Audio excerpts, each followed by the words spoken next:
How to share your Indeed profile link. In this video, I'm going to show you how you can easily share your Indeed jobs profile link. First thing you need to do is go to your web browser and then search for Indeed jobs. Now open the first link. This should be your official website. And from here, you have to make sure to log into your account first. As you can see, I have already logged into my account. So here it is. Now tap on this profile icon and go to your profile.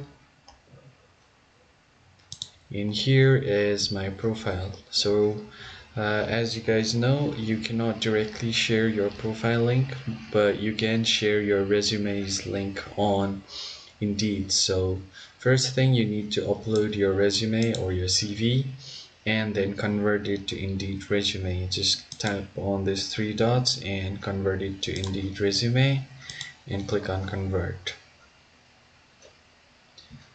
Now as you can see, it has now successfully been converted, so you can just review it.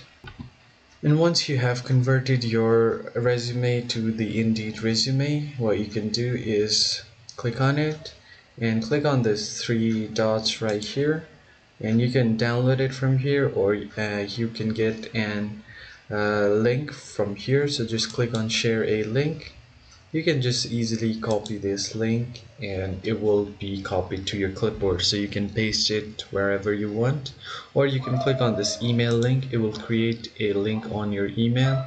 You can choose what mail you want to use and create an email from there. So that's how you can share your Indeed profile link. I hope this video was helpful to you guys. I'll see you on the next video. Thank you for watching.